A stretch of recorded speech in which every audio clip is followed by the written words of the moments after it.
বাংলার মানুষদের জন্য, এখানকার মানুষদের জন্য তুমি বাংলায় বইটা লিখেছো। যারা অতটা আমরা কমফোর্টেবল নই ইংলিশের ক্ষেত্রে, তারা কোথাও একটা রিলেট করতে পারি তোমার বইয়ের সঙ্গে, সেই চিন্তা ভাবনা থেকেই কি লেখা তোমার এটা? বাঙালিরা না ভীষণ ভাষা থেকে দূরে চলে যাচ্ছি। সমাজের এই স্তরটা যেটাতে আমরা বিলং করি, মধ্যবিত্ত, তারা তো নতস্থ অবস্থায় এখন রয়েছে। হ্যাঁ, তারা ঠিক এক্স্যাক্টলি কোথায় বিলং করে তারা নিজেরাও জানে না। তো সেই জন্য তারা কি অ্যাচিভ করতে চায় সেটাও তারা জানে না। তো সেই কারণে আমার মনে হয় যে এই বাংলা ভাষা থেকে আমরা ক্রমশ সরে যাচ্ছি। বইটা লেখার অনুপ্রেরণা, বইটা লিখবে এবং এই একটা বিষয় নিয়ে, ইমিগ্রেশন, এটা নিয়ে বই লিখবে, সেই চিন্তা ভাবনাটা কবে এবং কিভাবে শুরু করবে? আমার মনে আছে আমি অনলাইন ক্লাস নিচ্ছি, because those people they had just applied for their refugeeship rather asylum এখানে নেদারল্যান্ডসে। তারপরে তারা যখন এই দেশে এলো তখন আমি দেখলাম যে তারা সর্বহারা, তাদের সত্যি তারা সবকিছু ছেড়ে চলে এসেছে। তো এইটা থেকে আমার মনে হলো যে না, এদের সম্বন্ধে আমার আরেকটু জানা উচিত। ওম্যান এম্পাওয়ারমেন্ট বা মেয়েদের স্বাধীনতা, এগুলো মুখেই বলি, পড়ার সময় কি আদৌ করতে পারি, কিন্তু এদের গল্প পড়ে মনে হয়েছে এরা কিন্তু বোধহয় এই নারীদের স্বাধীনতা নিয়ে এত কিছু জানেও না। এই মানুষগুলো তোমাকে না জীবনের একটা অন্যরকম আঙ্গিক দেবে ভাবতে, যেটা আমরা এত ব্লেসড। হ্যাঁ, আমাদের এত কিছু আছে, তাও আমরা ভাবি আমাদের কিচ্ছু নেই। আমাদের দুঃখটা বিলাসিতা কিন্তু।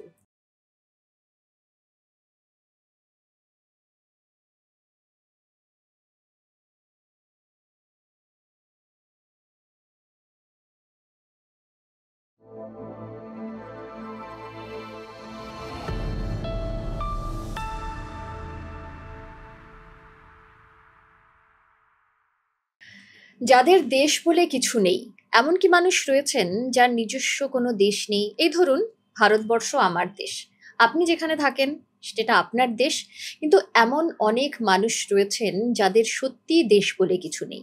ধরুন, কোনো এক জায়গায় তার জন্ম, কিন্তু যে কোনো কারণেই হোক তাকে অন্য কোনো দেশে চলে যেতে হয়েছে এবং সেখানে নাগরিকত্ব তিনি পাননি। তাহলে কিভাবে রয়েছেন? লুকিয়ে রয়েছেন। কি করছেন তারা? তাদের কি পরিস্থিতি, কি অবস্থায় রয়েছেন তারা? খোঁজ কি রাখি আমরা? আমরা কিন্তু অনেকেই রাখি না। মাঝে মধ্যে হয়তো খবরটা এলে ভাবি একটু খবরটা পড়ে দেখি, কিন্তু এমন একজন মানুষ রয়েছেন যিনি খোঁজ নিয়েছেন, কিছুটা হলেও খোঁজ রেখেছেন এবং সেই খোঁজ রাখার গল্প তুলে ধরতে চলেছেন বা তুলে ধরেছেন তার আপকামিং একটা বইয়ে। অর্থাৎ খুব তাড়াতাড়ি মুক্তি পেতে চলেছে তার সেই বই, এবং বইয়ের নাম যাদের দেশ বলে কিছু নেই। আর কে রয়েছেন আজকে ডেবি আনলিস্টে আমার স্পেশাল আড্ডায়? শতরূপা বোসরয়, স্বাগত জানাই তোমাকে। Thank you so much. Welcome to India. কারণ তুমি এখানের এখন বাসিন্দা নও, নেদারল্যান্ডসে থাকো এবং কলকাতায় এসছো তোমার বইয়ের লঞ্চের জন্যই। কবে বইটা মানে সবার জন্য আসছে? হ্যাঁ, this being coming on the 8th of August, Oxford book স্টোরে, সন্ধ্যে 6টার সময়।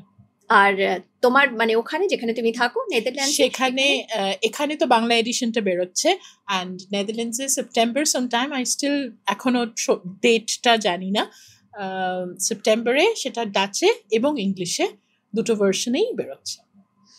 এটা খুব ভালো লাগলো যে কলকাতার মানুষদের জন্য বা বাংলার মানুষদের জন্য, এখানকার মানুষদের জন্য তুমি বাংলায় বইটা লিখেছো। মানে অনেকেই আছেন যারা ইংরেজিতে খুব কমফোর্টেবল। আমি তোমার সঙ্গে গল্প করতে করতে শুনছিলাম তোমার পড়াশুনো ইংরেজি সাহিত্য নিয়ে, এবং সেটাই স্বাভাবিক ছিল তুমি যদি ইংলিশে পুরোটা লিখতে বা ইংরেজিতে লিখতে, কিন্তু তুমি বাংলাতেও লিখেছো যাতে যারা অতটা আমরা কমফোর্টেবল নই ইংলিশের ক্ষেত্রে, তারা কোথাও একটা রিলেট করতে পারি তোমার বইয়ের সঙ্গে, সেই চিন্তা ভাবনা থেকেই কি লেখা তোমার এটা? সেটা তো নিশ্চয়ই, কারণ সব সময় যে সবাই একটা বিদেশি ভাষার সঙ্গে সখ্য হবে তা তো নয়। সেটার জন্য আমি যেহেতু বাঙালি এবং আমার ভাষার উপরে একটা অন্যরকম দক্ষতা আছে বলে আমি মনে করি, আমি জানি না সেটা অফকোর্স বিচার্য, কিন্তু যেহেতু সাহিত্য, সবাই বলে যে একটা সাহিত্য যদি কেউ ভালো করে জানে তাহলে অন্য সাহিত্য জানাটাও খুব ইজি হয়ে যায়। তো সেই কারণে আমার মনে হলো যে আমি যদি কিছু একটা লিখি তাহলে আমি বাংলাতেই লিখবো। এটা সবসময় একটা নিজের সঙ্গে নিজের প্রতিজ্ঞা করেছিলাম। তার কারণ হচ্ছে, যখন আমি প্রথম নেদারল্যান্ডসে যাই, আমি ডাচ ভাষা জানতাম না। তো তখন আমাদের একটা বিএসএন নাম্বার হয়, সেটা হচ্ছে সিটিজেনশিপ নাম্বার। সেটা তুমি যখন ওখানে রেসিডেন্স কার্ড হিসেবে থাকতে যাচ্ছ, তোমাকে একটা কার্ড দেওয়া হয়, সেই কার্ডে ওই নাম্বারটা লেখা থাকে।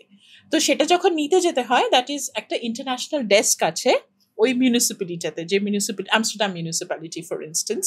এবার সেখানে গিয়ে আমি যখন দাঁড়ালাম, আমি যখন প্রথম নেদারল্যান্ডসে পা দিই, আমি শুধু দুটো ডাচ শব্দ জানতাম। একটা হচ্ছে খুই মর্খা, দ্যাট মিনস গুড মর্নিং, আর একটা হচ্ছে দাঙ্কিওয়েল, সেটা হচ্ছে থ্যাংক ইউ। তো আমি এই দুটো শব্দ জানাতে আমি যে ভদ্রমহিলা তাকে কি খুই মর্খা বললাম, তিনি অবাক, কারণ আমি ইন্টারন্যাশনাল, আমার চামড়া অন্য রং। আমি গিয়ে দাঁড়িয়ে খুই মর্খা বলছি, অ্যান্ড অফকোর্স ওরা জি কে খ বলে, তো সেটা জেনেও আমি যে গুই মর্খা বলছি না বা খুই মর্খা বলছি, সেটাতে উনি আপ্লুত হয়ে গেলেন। উনি উঠে দাঁড়ালেন ডেস্ক থেকে, তখনও তো কম্পিউটার ছিল না, সবই হাতে কলমে লেখা হতো। উনি উঠে দাঁড়িয়ে বললেন যে আমি ভাবতেই পারছি না যে তুমি আমার ভাষায় আমাকে গ্রিট করছো। আমি বললাম যে না, আমি এই ভাষাটা, এই জাস্ট একটা শব্দ জানি, আর কিছু জানি না। সেই দিন আমার মনে হয়েছিল যে এরা ভাষাটাকে কতটা ভালোবাসে এবং এরা ভাষার প্রতি কতটা এদের আনুগত্য। আর তখন মনে হয়েছিল যে আমরা বাঙালিরা না ভীষণ ভাষা থেকে দূরে চলে যাচ্ছি। তোমার তাই মনে হয় এখন? আমার মনে হয় না। দেখো, এখন যে ভাষা আন্দোলন হচ্ছে সেই নিয়ে আমি কোনো কথা বলতে চাই না, কিন্তু সেটা কিন্তু অ্যাকচুয়ালি ভাষার জন্য নয়, সেটা তুমিও জানো কেন হচ্ছে, ঠিক আছে? কিন্তু তুমি এই যে শপিং মলে যাও বা তুমি অন্য কোথাও যাও, আমি কিন্তু কখনো দেখি না যে একটি মা তার বাচ্চার সঙ্গে বাংলায় কথা বলছে। বাচ্চা কিন্তু মাকে কখনো মা বলে ডাকে না, মাম্মি বলছে, পাপা বলছে, ড্যাডি বলছে। মা বাবা ডাকটা আমি এখন ভীষণ কম শুনি, ভীষণ কম শুনি। হয়তো এগুলোর তো সবকিছুর তো আমাদের এক একটা স্তর আছে। সমাজের এই স্তরটা যেটাতে আমরা বিলং করি, মধ্যবিত্ত, তারা তো নজজও নতস্থ অবস্থায় এখন রয়েছে।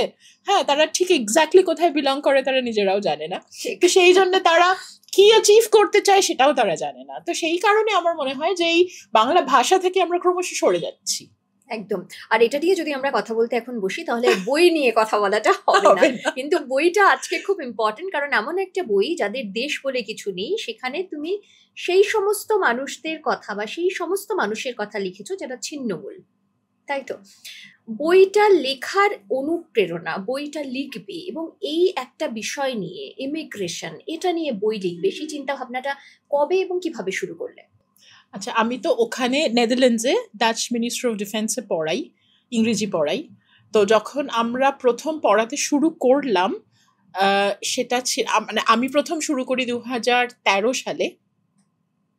তারপরে ওখানে পড়াতাম একটা রেগুলার, যেরকম পড়াতে হয়, মিডিয়া কমিউনিকেশন, হ্যাঁ, কিরকম ওই সমস্ত ডিফেন্সের লোকজন যারা এয়ারফোর্সে কাজ করে, যারা ইমিগ্রেশনে কাজ করে, ইমিগ্রেশন পুলিশ যারা, তাদেরকে, এমনি মার্শোসে যারা ওখানকার যে পুলিশ যেটাকে বলে তাদেরকে। কিন্তু হঠাৎ যখন ইউক্রেন ওয়ার শুরু হলো 2023-এ সরি, তখন 2023-এর 24শে ফেব্রুয়ারি the war began. সেই সময় মিনিস্ট্রি অফ ডিফেন্সের যারা লোকজন, তাদেরকে বলা হলো, মানে যারা এই ধরনের ডিপার্টমেন্ট, ল্যাঙ্গুয়েজ ডিপার্টমেন্টে যারা আছে, তাদেরকে বলা হলো যে ইউক্রেনিয়ান রিফিউজি যারা আসছে তাদেরকে ইংরেজি এবং ডাচ পড়াতে হবে। তো তখন আমরা একটু অবাকই হলাম যে হঠাৎ ইংরেজি বা ডাচ কেন? তখন বললো যে তাদেরকে তো ইন্টিগ্রেট করতে হবে ডাচ সোসাইটিতে, তো ভাষা is the first step two integrate. তো সেখান থেকে শুরু হলো ব্যাপারটা। আমার মনে আছে আমি অনলাইন ক্লাস নিচ্ছি, because those people they had just applied for their refugeeship rather asylum এখানে নেদারল্যান্ডসে। ওরা তখন আসছে, ওদের পেপার ওয়ার্ক তৈরি হচ্ছে, তখন ওদেরকে শিখতে হচ্ছে ভাষা। তখন আমি দেখছি কিয়েফে আমি পড়াচ্ছি আর পিছনে ব্লাস্ট হচ্ছে, একটার পর একটা বোম পড়ছে, আমি দেখতে পাচ্ছি অনলাইন। তো আমি জানি না যে লোকগুলোকে আমি পড়াচ্ছি তারা পরের দিন তারা আর থাকবে কিনা, বেঁচে থাকবে কিনা, বা যদি সুপার মার্কেট যায় তারা সুপার মার্কেট থেকে ফিরবে কিনা, এরকম একটা সিচুয়েশন। তো সেই সময় একটা অদ্ভুত আলোড়ন তৈরি হলো। তারপরে তারা যখন এই দেশে এলো, তখন আমি দেখলাম যে তারা সর্বহারা, তাদের সত্যি তারা সবকিছু ছেড়ে চলে এসেছে, তাদের বাড়ি ঘর দোর যা কিছু হয়, ওই একটা ব্যাগের মধ্যে যতটুকু সম্ভব সংসার ঢুকিয়ে নেওয়া সম্ভব সেইটুকু নিয়ে তারা চলে এসেছে। তখন আমার মনে হতে লাগলো যে এদের ভবিষ্যৎ কি, এরা কি আর সত্যি কোথাও ফিরে যেতে পারবে? তো এইটা থেকে আমার মনে হলো যে না, এদের সম্বন্ধে আমরা আরেকটু জানা উচিত। তারপরে যখন আরেকটু প্রোব করলাম, তখন দেখলাম যে এরা ইউক্রেনিয়ান ইউরোপিয়ান বলে এদেরকে একটা অন্যরকম স্টেটাসে রাখা হলো। এরা অনেক বেশি সুবিধা পেল রাদার দ্যান একজন সোমালিয়ান পার্সন বা একজন ইথিওপিয়ান পার্সন বা একজন আফগানিস্তানি, কারণ এদেরকে কিন্তু এত সুযোগ দেওয়া হলো না বা হয় না ওই দেশে। তো তো এই সমস্ত মিলিয়ে তখন একটা অদ্ভুত আলোড়ন তৈরি হলো, এবং আই থট যে এটাকে নিয়ে আমি একটু কাজ করতে চাই। তখন আমি মিনিস্ট্রি অফ ডিফেন্সে গিয়ে বললাম যে আমার একটা রিসার্চ বাজেট দরকার, আমি এদেরকে নিয়ে কাজ করব। তখন ওরা they were very kind enough যে আমাকে ওরা একটা রিসার্চ বাজেট দিল, দ্যাট স্টার্টেড ইন 2023। আমি 2 বছর ধরে কাজটা করলাম। কাজ করার পরে যে রিসার্চ প্রজেক্টটা বেরোলো, that was the outcome of the report, research report, যেটা আমি ইংরেজিতে লিখলাম। তারপরে তো এজ আই সেড যে সেটাকে আমি বাংলায় করলাম। একদম। যাদের দেশ বলে কিছু নেই, আমরা সবাই এই বইটা হাতে পাবো 8 তারিখের পরে, বুঝতেই পারছেন। কিন্তু সৌভাগ্যবশত আমি এই ইন্টারভিউটা করব বলে আমার কিছুটা পড়ার সুযোগ হয়েছে। পড়তে গিয়ে এমন বেশ কিছু কাহিনী বা এমন বেশ কয়েকজনের কথা তুমি লিখেছো গল্প করে, তাদের কথা পড়তে গিয়ে, তাদের কথা জেনে মন কিন্তু অনেকটা ভারাক্রান্ত হয়ে গেছে যখন আমি পড়ছিলাম তাদের স্টোরি। তার মধ্যে আমি কয়েকটা একটু নোট নিয়েছি। মারিয়াম বলে একজনের কথা তুমি লিখেছো, সোফিয়া যে চিলি থেকে এসেছিল তার কথা তুমি লিখেছো, এভার গল্প তুমি লিখেছো। আমি ছোট্ট করে মারিয়াম, সোফিয়া এবং এভার গল্পটা একটু শুনবো, তারপরে তোমার কাছে বাকিটা জিজ্ঞেস করবো। নিশ্চয়ই, আমি এভার গল্পটা দিয়ে শুরু করি because that's again a very fascinating story. Eva actually এসেছিল টার্কি থেকে, মানে রাদার এসেছিল, মানে she is originally a Turkish lady বলা ভুল হবে, she was a transgender, but she considered herself as a woman. তো কিন্তু টার্কিতে তো এই ধরনের জিনিস একেবারেই অ্যাকসেপ্টেড নয়। তো সেই জন্যে ওর ভাই ওকে মেরে ফেলতে চেয়েছিল। তো it was a part of a honour killing, যেটা আমরা সবসময় খবরের কাগজে দেখে থাকি বা পড়ে থাকি, সেটা আমি এবার কাছ থেকে শুনছি যে আমার ভাই, আমার বাবা আমাকে মেরে ফেলতে চেয়েছিল বিকজ আমি যখন একটু ওরকম ভাবে, একটু অন্যরকম ভাবে, একটু অল্প পুরুষ হিসাবে রাস্তায় বেরোতাম, তখন আমাকে সবাই ভীষণ অশ্রদ্ধা করত, অবহেলা করত, এবং বাবা মা সেটা মেনে নিতে পারেনি, রাদার বাবা আর ভাই মেনে নিতে পারেনি। একদিন রাত্রিবেলা বালিশ চাপা দিয়ে ওকে মেরে দেওয়ার চেষ্টা করে, ওর মা ওকে বাঁচিয়ে সেই রাত্রিবেলায় ওকে ইরাক থেকে সিরিয়া পাঠিয়ে দেয়। সিরিয়া ইকুয়ালি ট্রান্সজেন্ডার অ্যাভার্সিভ, ওরা পছন্দ করে না এই ধরনের। তো এবার গল্প বলে যে একসময় একটা হিল পরে, বড় একটা হিল পরে ও রাস্তা দিয়ে যাচ্ছে, অ্যান্ড ওকে স্টোনিং করা হচ্ছে। এটা সিরিয়াতে। ওকে। তখন ও বলছে যে আমি হিলস পরা ছেড়ে দিলাম বিকজ আমাকে যখন লোকে ইট ছুটতো আমি রাস্তা দিয়ে হাঁটতে পারতাম না। তো এরকম যখন একটা অবস্থা, সে তখন নিজে কোথায় যাবে, কি করবে, সে কিচ্ছু জানে না, একটা অস্তিত্বের লড়াই। তখন সে ডিসাইড করে যে নেদারল্যান্ডসে সে যাবে, বিকজ নেদারল্যান্ডস হচ্ছে এমন একটা দেশ যেখানে ট্রান্সজেন্ডার কে অ্যাকসেপ্ট করা হয়, legally, politically, socially there is an acceptance. তো তখন ও নেদারল্যান্ডস আসার পরে তুমি বুঝতেই পারছো এই যে পুরো আসার প্রসেসটা, ইট ইজ ভেরি কাম্বারসাম অ্যান্ড অনেক রকমের জিনিস, যেটা তুমি বইটা পড়লে হয়তো খানিকটা আরো বেশি করে জানতে পারবে। অনেক রকমের প্রলোভন, অনেক রকমের লোকজন যাদেরকে এড়িয়ে, যাদেরকে বাঁচিয়ে আসতে হয়। তো যখন নেদারল্যান্ডস এসে পৌঁছয়, শি সাফার্ড ফ্রম এইডস। সেখান থেকে ও যখন নেদারল্যান্ডসে আসে, তারপরে এই একটা ডিটেনশন ক্যাম্পে ওকে রাখা হয় কিছুদিনের জন্য। তারপরে she was treated for AIDS, তারপরে আরো নানান রকম অসুখ টসুখ হয়ে বেশ কয়েক মাস ও ঠিক নিজের মধ্যেও ছিল না, যদিও এই দেশে এসে পৌঁছে গেছিল, সে নেদারল্যান্ডসে এসে পৌঁছে গেছিল। কিন্তু তারপরে আস্তে আস্তে আস্তে আস্তে শরীরটা সুস্থ হয়ে ওঠে।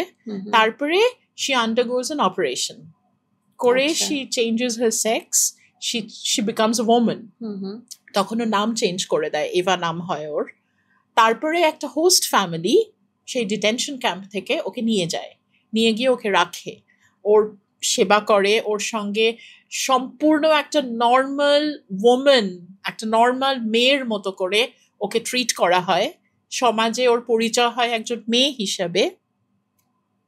তারপরে ও আস্তে আস্তে একটা পার্লারে কাজ শুরু করে, and now she's quite a famous hairstylist in Amsterdam.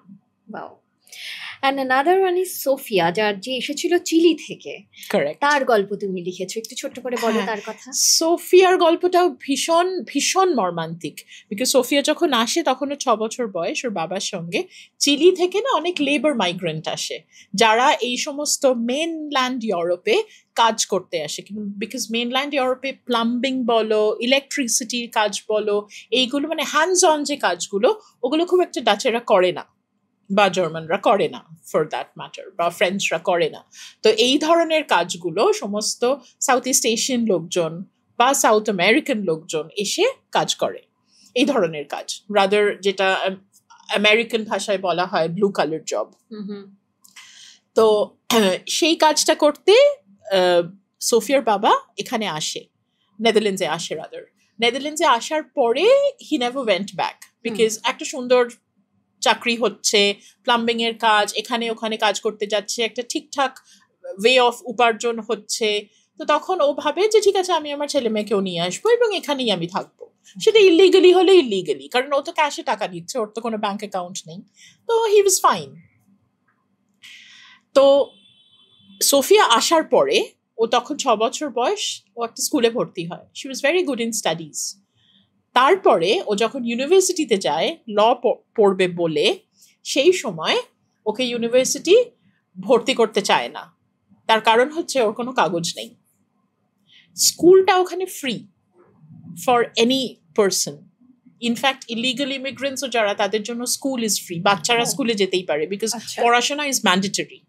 তুমি যদি 4 বছর বয়সের পরে স্কুলে না যাও, তোমাকে মিউনিসিপ্যালিটি থেকে চিঠি পাঠাবে যে তোমার বাচ্চাকে তুমি স্কুলে পাঠাচ্ছ না কেন। তো সেখানে স্কুলে সবাই যেতে পারে। সেখানে যখন স্কুল শেষ হয়ে যায়, university is the next step, তখন কাগজ ছাড়া তুমি আর এগোতে পারবে না। তো সেই অবস্থাতে গিয়ে সোফিয়া তখন কাগজের জন্য অ্যাপ্লাই করতে যায়। ওর একটা ছোট বোন ছিল, তাকে নিয়ে সোফিয়া যেদিন অ্যাপ্লাই করতে যাচ্ছে, সেদিনকে ওকে বলা হয় সমস্ত কিছু ঠিক আছে, একটু প্রবলেম হয়েছে, তুমি একটু ওয়েট করো, তোমার বাবা মাকে ডেকে পাঠাও। ওর বাবা মা আসে, ওর বাবা মাকে ওইখানেই ইমিগ্রেশন পুলিশ ডিটেইন করে বলে তোমাদেরকে রিপ্যাট্রিয়েট করা হচ্ছে, তোমরা ফিরে চলে যাও ব্যাক টু চিলি। এবং সোফিয়া যেহেতু তখন ওর কাগজ আন্ডার প্রসেস, কাজ চলছে, ওকে বলা হয় তুমি এখানে থেকে যেতে পারো। সেরকম ভাবে ও সেই আবার কাগজের অন্বেষণে 7 বছর কাটিয়ে দেয়। অ্যান্ড এই সময়টা ওর জীবন যাপন, যেটা বলে কাজ করা, উপার্জন করা, সেটা একটা ক্লিনার হিসেবে ডিফারেন্ট জায়গায় ও ক্লিনিং এর কাজ করে। 7 বছর পরে ওর বাবা মা ফিরে আসে চিলি থেকে অ্যাজ এ টুরিস্ট ভিসাতে। ফিরে আসার পরে তখন সোফিয়া একটা ছোট্ট বাড়িতে ওর বাবা মাকে নিয়ে থাকে, কিন্তু তারপর থেকে ওর একটা মেন্টাল ট্রমা তৈরি হয় যে আমি তো কিছুই করতে পারছি না, আমার না আছে কাগজ, না আছে আমি আর ক্যারিয়ার করতে পারছি, আমি কি সারা জীবন ক্লিনিং লেডি হয়েই থাকবো। তখন ওর একটা ট্রমা থেকে ও বাড়ি থেকে বেরিয়ে যায়, বিকজ বাবা মাকে ও আর সহ্য করতে পারে না। বলে কেন তুমি আমাকে এখানে নিয়ে এসেছো, আমার তো কোনো আইডেন্টিটি নেই, না আমি চিলির কেউ, না আমি নেদারল্যান্ডসের কেউ। তখন ও বাবা মার বাড়ি থেকে বেরিয়ে গিয়ে একটা অন্য জায়গায় চলে যায়। সেখানে একটা নিজের বোধহয় একটা বাড়ি টাড়ি কিছু একটা করে টোরে সেখান থেকে ইন্ডিপেন্ডেন্টলি পেপার এর জন্য অ্যাপ্লাই করে। And that time she got the papers, okay, because she was detached from her family. তারপরে আর কোনো যোগাযোগ হয়নি বাবা মায়ের সাথে। তারপরে she graduated from a law college, she is now a lawyer, she works at a law firm. কিন্তু বাবা মাকে যখন খুঁজতে গেছে, সেখানে তার বাবা মা আর নেই। And এখনো অবধি she hasn't found her parents, along with her sister. বোন, সেটাই, বোনকেও আর খুঁজে পায়নি। মানে now she is alone. She's alone. তো এই মেয়েগুলো বা এই মানুষগুলো তোমাকে না জীবনের একটা অন্যরকম আঙ্গিক দেবে ভাবতে, যেটা আমরা এত ব্লেসেড, হ্যাঁ আমাদের এত কিছু আছে, তাও আমরা ভাবি আমাদের কিচ্ছু নেই, আমাদের দুঃখটা বিলাসিতা। কিন্তু ঠিক, এটা তুমি একটা দারুণ কথা বলেছো। একবার সুযোগ হয়েছিল আমার, একজন খুব ভালো বন্ধু, উনি খুব ভালো গান লেখেন এবং অ্যাট দ্য সেম টাইম উনি খুব ভালো সাইকিয়াট্রিস্ট, উনি বলেছিলেন যে আমাদের কাছে দুঃখটা বিলাসিতা। তো সেম কথাটা তুমি আবার বললে, মানে এদের সঙ্গে যখন তুমি কথা বলেছো তখন বোধহয় এটাই ফিল হয়েছে, বা আমার পড়তে গিয়ে এটা ফিল হয়েছে যে দুঃখটা আমাদের কাছে সত্যিই বিলাসিতা। কারণ আমরা ভাবতেই পারবো না যে ওই রকম ভাবে অ্যাকচুয়ালি বাঁচা যায়। সিরিয়াসলি, তোমার বইয়ের প্রথম দিকটাই মারিয়ামের কথা 2 লাইন বলেছো, তারপরে অনেকটা পরে গিয়ে মারিয়ামের স্টোরিটা তুমি বলেছো। মারিয়ামের স্টোরিটাও একটু ছোট্ট করে আমি খানিকটা জানি, কিন্তু সেটা আমার তুমি বলো তোমার মতো দর্শকদের করে, তুমি কি ফিল জন্য- করেছো? না, মারিয়ামের যেটা তুমি গল্পে লিখেছো, সিরিয়া থেকে তার আসা, অফকোর্স প্রত্যেকের এক একটা ছোট্ট ছোট্ট কাহিনী রয়েছে, কিন্তু কাহিনীর ভেতর থেকে তারা যেভাবে লড়াই করে নিজেদের প্রতিষ্ঠিত করেছে, নিজেদের এমন একটা জায়গায় নিয়ে গেছে যে সে আর কারো উপরে ডিপেন্ডেন্ট নয়, not emotionally, not physically, not mentally, কোনোভাবেই নয়। এই যে আমরা সবসময় বলি যে ওমেন এম্পাওয়ারমেন্ট বা মেয়েদের স্বাধীনতা, এগুলো মুখেই বলি, করার সময় কি আদৌ করতে পারি? কিন্তু এদের গল্প পড়ে মনে হয়েছে এরা কিন্তু বোধহয় এই নারীদের স্বাধীনতা নিয়ে এত কিছু জানেও না, কিন্তু তারা নিজেরা সেই জায়গাটা করে দেখিয়েছে। একদম। মারিয়ামের গল্পটা বলো, অসম্ভব সুন্দর একটা গল্প, প্লিজ শুনুন। হ্যাঁ, মারিয়াম সিরিয়া থেকে আসে। মারিয়াম এর 5টা বাচ্চা, শ্বশুর শাশুড়ি বর নিয়ে একটা সুন্দর সংসার। হঠাৎ একদিন রাত্রিবেলা একটা বম এসে পড়ে বাড়িতে, হঠাৎ, আউট অফ দ্য ব্লু। যেরকম এখানে ইন্ডিয়ান এয়ারলাইন্স একটা হসপিটালের উপরে আউট অফ দ্য ব্লু এসে পড়লো, ঠিক সেরকম। মারিয়ামের 2টো বাচ্চা, হাজবেন্ড, শ্বশুর শাশুড়ি সবাই মারা যায়। আর বাকি 3টে বাচ্চা ছিল ওর সঙ্গে, তাকে নিয়ে ও সিরিয়ান রেফিউজি ক্যাম্পে চলে যায়। সেখানে গিয়ে বেশ কয়েকদিন থাকে, বাচ্চাগুলো ছোট ছোট, কারোর কাছে রেখেছে, আমি ঠিক জানি না এক্স্যাক্টলি অত ডিটেলস, বাট কারোর কাছে একটা রেখে ও ডিসাইড করে নিজে যে ও পাড়ি দেবে নেদারল্যান্ডসে বা কোনো আদার ইউরোপিয়ান কান্ট্রিতে, যেখানে ও একটা সুস্থ জীবন পাবে। ওর নিজে সেই জীবনটা পেলে, মনে আছে একটা জিনিস আমরা যখন ফ্লাইটে উঠি সবসময় বলে, যখন অক্সিজেন মাস্কটা নামে তুমি নিজে পড়ো, তারপরে তোমার বাচ্চাকে পড়াও বা অন্যদের হেল্প করো। এটাও কিন্তু সেই একই গল্প। তুমি যদি নিজে ভালো না থাকো, তুমি কাউকে ভালো রাখতে পারবে না। একদম। তো ও সেই নিজে ভালো থাকার জন্য, এটা কিন্তু খুব এতে ভাবলে মনে হবে ভীষণ shellfish, but no, it's so important to be happy yourself in order to keep the rest of the world around you happy. তো ও তখন ঠিক করে যে না, ঠিক আছে, আমি যাব, তারপরে আমি ইভেন্চুয়ালি আমার বাচ্চাদেরকে নিয়ে আসব।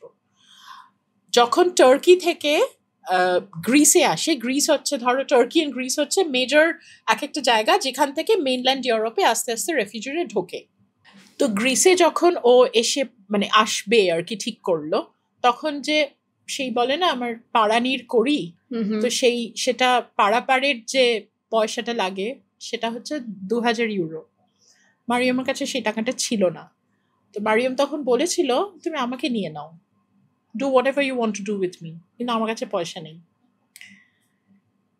তো যখন গ্রিসে এসে, আমার এখনো না গায়ে ওটা বললেই আমার গায়ের মধ্যে কাটা দেয়। ও যখন গ্রিসে এসে পৌঁছয়, she was all bloodied, she was bleeding, এখানে কাটা ওখানে কাটা।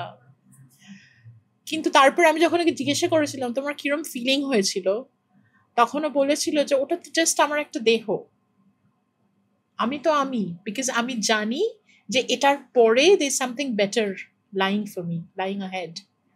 সো ওটা আমাকে খুব একটা এফেক্ট করেনি, বিকজ আমাকে এটা করতেই হতো, আমার আর কোনো অপশন ছিল না, আমার ছেলে মেয়ের জন্য এটা আমাকে করতে হতো। তারপরে আস্তে আস্তে গ্রিসে ও রেসিডেন্স কার্ড পায়, সেখান থেকে তারপরে ও নেদারল্যান্ডস আসে। নেদারল্যান্ডসে এসে এখন ওর একটা ছোট বাড়ি আছে, ও একটা সুপার মার্কেটে টিলে কাজ করে। এখন অবধি ছেলে মেয়েদেরকে আনতে পারেনি, বিকজ সেটার একটা অন্য গল্প অবশ্য, যে যারা ওখান থেকে রেসিডেন্স কার্ড নিয়ে ফিরে যায় তাদেরকে 6 মাসের মধ্যে আবার ফেরত চলে আসতে হয়। আর যাদের প্রপার রেসিডেন্স কার্ড থাকে না, তারা ফিরে গিয়ে আবার ফেরত আসতে পারবে না এই ভয়তে আর নিজের দেশে চলে যায় না, বিকজ হয়তো ভাবে যে নিজের দেশে তো এখন অনেকটাই সব ঠিকঠাক আছে, যদি আমাকে আর ঢুকতে না দেয়। মানে এত নিয়মের বেড়াজাল। তো সেই কারণে আর নিয়মের বেড়াজালগুলো দরকারও আছে অফকোর্স। এটা তো নয় যে একটা দেশে তুমি জাস্ট এমনি ভাবলাম আমি চলে গেলাম, সেটা তো হয় না। জিওপলিটিক্যাল বাউন্ডারিজ গুলো of course there is a reason for it, কিন্তু মাইগ্রেশনেরও তো দরকার আছে, বিকজ মাইগ্রেশন না হলে তো একটা সোসাইটি তৈরি হয় না, একটা সমাজ গড়ে ওঠে না। এই যে মাল্টিকালচারালিজম নিয়ে আমরা কথা বলি, হ্যাঁ, বিভিন্ন ধর্ম, জাতি, ভেদ, ভাষা, সংস্কৃতি, এগুলো তো বিভিন্ন জায়গা থেকে আসা লোকেদের নিয়েই তৈরি হয়। কিন্তু একটা জিনিস খুব মজার ইউরোপে, সেটা হচ্ছে যে যখন লেবাররা আসে, হ্যাঁ, এই যে তোমাকে আমি বললাম ব্লু কালার জব, হুম যারা ইলেকট্রিশিয়ান, প্লাম্বিং এর কাজ করে, হ্যাঁ, বা ধরো পোস্ট অফিসে কাজ করে, চিঠি ডেলিভারি করে, এই কাজ, বা রাস্তায় নোংরা তোলে, এরা কিন্তু সব অন্য দেশের লোক, এরা কিন্তু কেউ ইউরোপিয়ান নয়। হ্যাঁ, বা তাদের গায়ের রংটা হয়তো একটু অন্য। তো একদম হ্যাঁ, তো সেটাও অন্য কথা। মারিয়ামের কথায় যদি ফিরে আসি, তাহলে একটা জিনিসই আমার বারবার ভীষণভাবে মনে হয়, যে আমরা এই দেশে বিশেষ করে এই যে জেন্ডার একটা বড় ইস্যু, আমাদের স্বাধীনতা একটা বড় ইস্যু, অ্যাকচুয়ালি কিন্তু আমরা যে স্বাধীনতাটা নিয়ে লড়াই করছি সেটা একটা কত বড় ক্লিশে, সেটা আমি মারিয়ামকে দেখে বুঝেছি।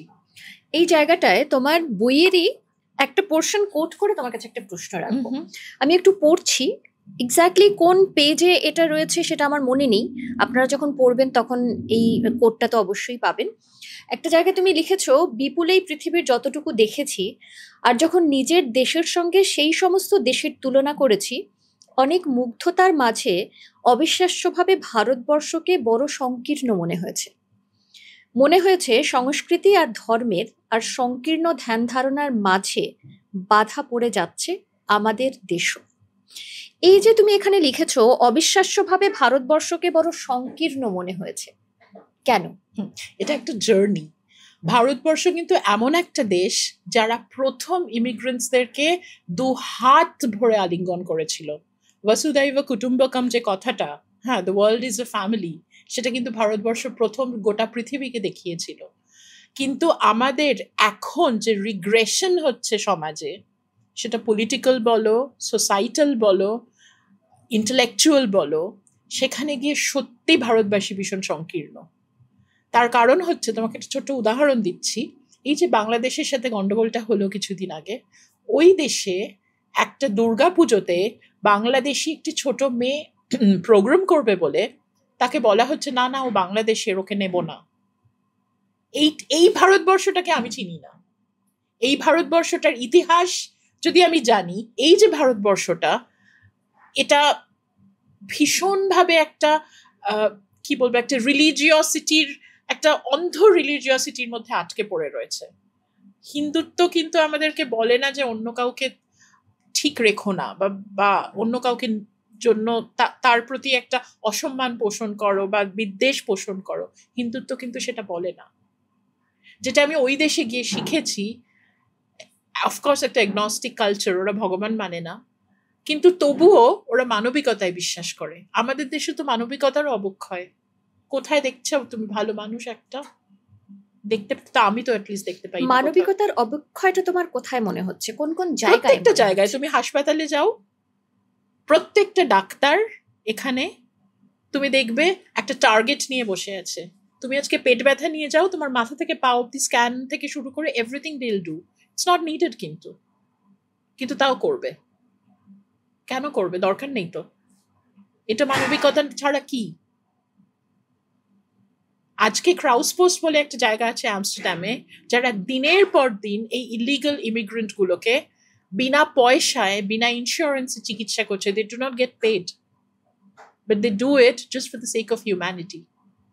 আজকে তুমি আমাকে কলকাতা শহরে একটা ডাক্তার দেখাওতে যে would only do it for humanity without any sort of নিজের এছাড়া। অফকোর্স করতে হবে, বিকজ তাকেও তো তার জীবনটা চালনা করতে হবে, তার একটা স্টেটাস আছে সমাজে, সেটাকেও তাকে মেনটেন করতে হবে। এখানে খানিকটা তোমার সঙ্গে আমি একটু ডিফার করে বলবো। এরকম ধরো আমার চেনাশোনা বেশ কয়েকজন আছেন, আমি বলবো না অনেক রয়েছেন, বেশ কয়েকজন আছেন যারা, ধরে নাও আমি যদি সুন্দরবনের কথা বলি, সুন্দরবনের প্রত্যন্ত এলাকা যেখানে এখনো চিকিৎসা ব্যবস্থা গিয়ে সেরকম ভাবে পৌঁছয়নি, সেখানে এখান থেকে সমস্ত ব্যবস্থা নিয়ে গিয়ে সেখানকার মানুষজনদের জন্য কাজ করছেন, এরকম মানুষও রয়েছেন। আর যে কথাটা তুমি বললে যে শুধুমাত্র পেট ব্যথা হলে পুরো মাথার থেকে পা অব্দি সমস্ত স্ক্যান করানো হচ্ছে, এরকমও অনেক এক্সাম্পল আমরা দেখতে পাই। তো সব জায়গাতেই মিলিয়ে মিশিয়ে মানুষজন আছে, কিন্তু এই যে, I am sorry to interject, but আমি জাস্ট একটা কথা বলছি, তোমাকে এখানে পপুলেশনটা দেখতে হবে। ট্রু, নেদারল্যান্ডসের পপুলেশন হচ্ছে 17 মিলিয়ন, সেখানে এই লোকগুলো ভীষণভাবে চোখে পড়ে। এখানে 1 পয়েন্ট, এখন আই থিঙ্ক 3 or 4 বিলিয়ন, সেখানে minuscule. It's a একদম drop in the ocean, and একদম that will not do any good for society until you make a mass movement. সেইখানেই তফাৎটা। আমি বলছি না ভালো মানুষ নেই, আজকে ডেফিনেটলি ডেফিনেটলি ভালো মানুষ আছে, কিন্তু তাদের সংখ্যাটা এতটা কম যে তারা তলিয়ে গেছে। নেই, তাদেরকে তুমি দেখতে পাবে না কোথাও, এবং করতে চাইলেও তারা অনেক ক্ষেত্রে করতে পারবে না। এবং সে কারণেই কি তোমার এটা লেখা যে সংকীর্ণ ধ্যান ধারণার মাঝে বাধা পড়ে যাচ্ছে আমাদের দেশ? Of course, সেখানে- and it's very sad. এবং ধর্ম নিয়ে যেটা বললে সেটা বেশ খানিকটা সত্যি কথা, মানে সত্যি মানে এই যে ধর্ম নিয়ে আমি যদি রাজনৈতিক দলগুলোর মধ্যেও চলে আসি, সেখানেও ধর্ম নিয়েই ধর্ম নিয়েই আলোচনা, তো মানে সবকিছু। দেশের উন্নতি, সমাজের হ্যাঁ। উন্নতি, রাজ্যের উন্নতি। কোথায় উন্নতি? কোথায়? আমি তো কোথাও উন্নতি দেখতে পেলাম না এবার এসে। আমি 2 বছর পর কলকাতায় এলাম, আমি তো দেখছি বেশ বড় বড় পটহোলস, মানে ভেনিস তো চতুর্দিকে দেখতে পাচ্ছি আর কি আমি। তো কোথায় উন্নতি? মানে হ্যাঁ, অফকোর্স এই কথাগুলো আমি জানি না তুমি প্রচার করতে পারবে কিনা তোমার মাধ্যমে, হয়তো না করাই ভালো, তোমার জন্যই ভালো, কারণ কোন দিন হয়তো তোমাকেই এসে বলবে যে না কেন এসব করেছো, and I can say on record I do not mind, because আমি জানি যে সত্যি সত্যি একটা বলে না রিফারবিশমেন্ট, সেটা দরকার মনের, সমাজের, মানুষের, সব জায়গায়। একদম। এবারে আসি তোমার লেখার মধ্যেই, মানে তুমি যখন এই পারমিশনটা পেলে নেদারল্যান্ডসে যে তুমি রিসার্চটা শুরু করবে, এবং তার জন্য তোমাকে ডিটেনশন ক্যাম্পে যেতে হলো, সেখানে গিয়ে অনেকের সঙ্গে কথা বলেছো, এবং এরকম তো নয় যে তুমি গেলে আর তোমার কাছে তারা সব কথা বলতে শুরু করলো, তাদেরকে জানতে হয়েছে, তাদেরকে সেই বিশ্বাসটা তৈরি করতে হয়েছে তাদের মনে, যে তারা তোমাকে বিশ্বাস করে তাদের কথাটা, তাদের গল্পটা বলতে পারে। তো ওই ডিটেনশন ক্যাম্পের তোমার অভিজ্ঞতা কি? কি কি দেখলে, কি কি জানলে? Again, ভীষণ ভাবে ট্রমাটিক, বিকজ যখন এই লোকগুলো এরকম ভাবে আসে, তখন যেটা হয় সেটা হচ্ছে এই লোকগুলো একটা সোশ্যাল আর একটা পলিটিক্যাল লিম্বোর মধ্যে থাকে। তারা কোন দেশে আছে তারা কিন্তু জানে না, বিকজ তারা কিন্তু তখন সমাজ বহির্ভূত হয়েই রয়েছে। তো যেটা হয় যে একটা সাংঘাতিক মেন্টাল অ্যাগনি থেকে তারা ক্রাইম করে, তারা নেশা করে, বিকজ নেদারল্যান্ডসে আমি শিওর তুমি জানো যে drugs is easily available, it's legal.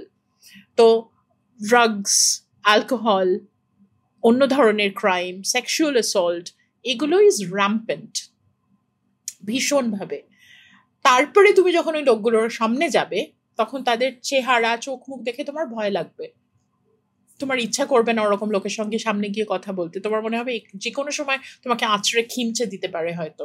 হ্যাঁ, কিন্তু তুমি যদি 15 মিনিট ওদের চোখের দিকে চোখ রেখে জাস্ট চুপ করে বসে থাকো, কোনো কথা না বলো, they'll melt down আস্তে আস্তে। এবং সেটা আমি দেখেছি, বিকজ আমি নিজে যখন গেছি, প্রথমবার আমি যখন গেছিলাম, আমি একা যেতে পারিনি। I had a colleague with me, যে এখন আইএনডিতে কাজ করে। আগে আমার কলিগ ছিল, এখন সে আইএনডি হচ্ছে যারা ওখানে ইমিগ্রেশন স্টেটাস নিয়ে কাজ করে, গভর্নমেন্ট অফ এক্সটার্নাল অ্যাফেয়ার্সের। তার সেই ছেলেটির সঙ্গে যখন আমি গেলাম, তখন প্রথম দিন তাকে নিতে হয়েছিল আমাকে, because I was very scared to meet them. তারপরে আস্তে আস্তে আস্তে আস্তে যেটাকে বলে ব্রেকিং দ্য আইস, সেরকম ভাবে তাদের সাথে কথা বলতে শুরু করলাম। সবাই যে খুব স্বচ্ছভাবে নিজের কথা বলেছে তা নয়, কেউ কেউ বলেছে, কেউ কেউ বলেনি। কিন্তু ওদের ওখানে কিরকম থাকে, ধরো এরকম একটা লম্বা করিডোর, সেখানে পরপর ঘর, এক একটা ঘরে 8 থেকে 9 জন, কখনো কখনো 10 জন, কখনো কখনো আবার 3-4 জন, ডিফারেন্ট ঘর, যেরকম মানুষ সেরকম ভাবে রাখা হয়। সেখানে একটা টয়লেট, একটা কিচেন। সেই কিচেনে রান্না করার কোনো ব্যবস্থা নেই, তার কারণ হচ্ছে ফায়ার হ্যাজার্ড বলে তাদেরকে মাইক্রোওয়েভ ফুড দেওয়া হয়, যাতে তারা আগুন জ্বালাতে না পারে, হেলথ হ্যাজার্ড বলে। তো তাদেরকে সেই মাইক্রোওয়েভ ফুডটা তারা মাইক্রোওয়েভে গরম করে খায়। বেরোতে পারে না তা নয়, সিটির মধ্যে তারা বেরোতে পারে। সপ্তাহে একদিন তাদেরকে এসে যেরকম নামে টিক দিয়ে যেতে হয় যে আমি আছি বা আমি প্রেজেন্ট, সেরকম একটা করতে হয়, অনেকটা রোল কলের মতো। এবং তুমি এদিক ওদিক যেতে পারবে, তোমার কাছে ফোন থাকবে, তোমার কাছে অ্যাক্সেস আছে, তুমি you can use social media if you want, everything is there. It's not a prison, but it's an restricted home, যেখান থেকে তুমি শহরের মতো তুমি কাজ করতে পারবে না, বিকজ তোমার ওয়ার্ক পারমিট নেই। তো তুমি কি করবে সারাদিন? কিছু তো করার নেই। তো তুমি ওইখানে আর অর্ধেক লোকের সাথে কথা বলবে, কেউ হয়তো সিরিয়া থেকে এসছে, কেউ হয়তো আফগানিস্তান থেকে এসছে, কেউ হয়তো তুর্কমেনিস্তান থেকে এসছে, কেউ হয়তো উজবেকিস্তান থেকে এসেছে, কেউ হয়তো বাংলাদেশ থেকে গেছে। তো তাদের তো ভাষা ভিন্ন, কিন্তু সমস্যাটা একটাই, যে তাদের দেশ বলে কিছু নেই। আমি জাস্ট পেন ডাউন করেছি ওর কথাগুলো, তো সেজন্য সেটাকে কখনোই আমি আমার বই বলি না, আমি বলি ওটা মীরের বই। তো সেই অর্থে বাংলায় এটা আমার তৃতীয় বই। এর আগে একটা বই বেরিয়েছে, সেটার নাম পরবাস, আর এটা আমার তৃতীয়। আর ইংরেজিতে এটা আমার প্রথম বই, কারণ আমি যখন লিখতে শুরু করি, ওই যে বলেছিলাম ভাষার জন্য আমি প্রতিজ্ঞা করেছিলাম যে আমি প্রথমে সবসময় যদি লিখি বাংলাতেই লিখবো, তো সেই জন্যে। এবং তৃতীয় বই হলেও মানে আমার মনে হয়েছে যে বইটা পড়ে ভীষণ ভালো একটা বই আমরা পেতে চলেছি, যেখানে অনেক গল্প জানতে পারবো, অনেক কথা জানতে পারবো, এবং এই যে এতক্ষণ অভিবাসন নিয়ে বা ইমিগ্রেশন নিয়ে আমরা যে এত কথা বলছি, তার অনেক কিছু কিন্তু বইটা থেকে জানা যাবে, যাদের দেশ বলে কিছু নেই। থ্যাংক ইউ সো মাচ তোমাকে। তোমার সঙ্গে অ্যাটলিস্ট মানে সোশ্যাল মিডিয়ায় আমাদের আলাপ, তারপর আমাদের কথা, এবং তারপরে তোমার নেদারল্যান্ডস থেকে এখানে আসা, বইটার জন্যই আসা, বইটা যেহেতু লঞ্চ রয়েছে, এবং তারপর আমাদের দেখা হওয়ার, এত গল্প হওয়া, অফ স্ক্রিন গল্প অনেকটা বেশি হয়েছে অন স্ক্রিনের থেকে। এবং আমি তোমার একজন গুণমুগ্ধ, মানে আমার মনে হয়েছে যে তুমি ভীষণ সুন্দর একটা কাজ করছো। আই উইশ ইউ মানে all the best for all of this. I know that you will go a long way. Thank you so much এত সুন্দর করে বলার জন্য, থ্যাংক ইউ। আর থ্যাংক ইউ ফার্নিটেল স্টুডিও, যেখানে বসে আজকে আমাদের এই পডকাস্টের আড্ডা এতক্ষণ ধরে হলো। আমাদের ভেন্যু পার্টনার ফার্নিটেল স্টুডিও, এবং আজকে আমাদের গিফটিং পার্টনার বাঞ্ছারাম, মিষ্টি মানেই বাঞ্ছারাম, বাঞ্ছারামের তরফ থেকে তোমার জন্য ছোট্ট একটা gift hamper. Oh, thank you so much. This is for you. Oh, thank you so much. Oh, this Most lovely. তুমি কি মিষ্টি খেতে ভালোবাসো? প্রচন্ড। আমাকে সবাই বলে যাচ্ছিস মিষ্টি খাস না, কিন্তু বেশি ওজন বাড়িয়ে আসবে না, মিষ্টিটা ইজ আই কান্ট, মানে খেতেই হবে। আর কলকাতার মিষ্টি ওটা খেতে। আর বাঞ্ছারাম অ্যাকচুয়ালি আমার খুব ফেভারিট, বিকজ কিছুদিন আগে ওরা একটা আম দই করেছিল, I just died for it, so good. অনেক শুভেচ্ছা তোমার এই বইয়ের জন্য, এবং আপকামিং আরো তো অনেক কিছু আসবে, তার জন্য আগাম শুভেচ্ছা রইল তোমার জন্য। Thank you so much, wish you the same. Thank you. আর আপনাদেরকে আলাদা করে কি বলবো, যাদের দেশ বলে কিছু নেই, বইটি মুক্তি বা লঞ্চ করবে 8th of August আমাদের এখানের কথাই বেশি করে বলি। নেদারল্যান্ডসে যদিও আরো কিছুদিন অপেক্ষা করতে হবে তার জন্য, মানে ইংলিশ ভার্সনের জন্য, এবং ডাচ ভার্সনের জন্য সেপ্টেম্বর পর্যন্ত অপেক্ষা করতে হবে। তবে বাংলায় যারা পড়তে চাইছেন তারা কিন্তু 8th August-এর পরেই পেয়ে যাবেন বইটি। সংগ্রহ করুন, পড়ুন, তারপর কমেন্ট সেকশনে আপনাদের মতামত জানান। আজকে আমাদের আড্ডা, আমাদের কনভারসেশন আপনাদের কেমন লাগলো কমেন্ট সেকশনে অবশ্যই জানাবেন। ডেবি আনলিস্টে আর কি ধরনের অনুষ্ঠান বা কি ধরনের আড্ডা, আর কি ধরনের কনভারসেশন আপনারা দেখতে চাইছেন, সেটাও কিন্তু কমেন্ট সেকশনে জানাবেন। সঙ্গে থাকবেন।